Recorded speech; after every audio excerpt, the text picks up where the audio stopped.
spiritual task of living beings. Inner Vision. BD0759 from January 26, 1939, taken from book number 16. Just keep looking upwards and your thoughts and intentions will always be guided correctly. The soul is so often in danger of becoming fickle, and time and again the Lord has to take care of it with the greatest patience and instruct it to strengthen its faith, for the reason for the discouragement and the thinking which depresses the soul only lies in weak faith. It is a kind of compulsion for the soul that, in order to strengthen its faith, it is temporarily kept in a state of depression, for it struggles in it all the more eagerly, since this state bothers it, from which it seeks to free itself. It would be so reassuring for you to recognize the benefits and blessings of the many small resistances and adversities of daily life, so surrender yourselves to divine guidance full of trust and you will never have cause to fear and become weak in faith. And in this certainty receive whatever spiritual teachings you get today.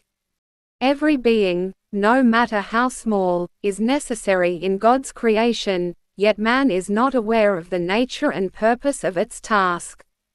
The external earthly activity can certainly be observed in many, but the spiritual activity, which is the actual purpose of the many small living beings, remains hidden from people and will only be recognized after the body of flesh has been laid aside.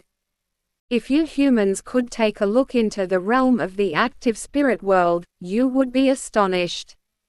And yet it is even within your power and your will to acquire the ability to see what is hidden.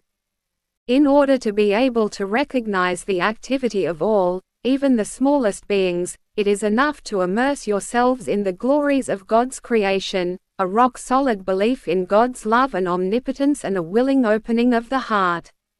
And the images will be reflected clearly visible in the human heart, and the earthly child will hear the explanation audibly, the spiritual eye will open up, and the Lord Himself will instruct where there is a deep longing for truth and knowledge.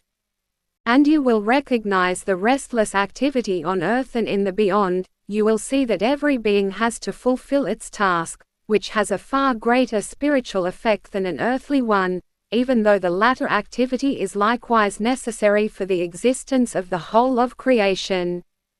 For not the smallest being is created purposelessly or uselessly, all creatures perceive the spiritual currents and constantly pass them on so that they fulfill their task as receivers and mediators of spiritual strength and are indispensable as electrons in the whole of creation. Amen.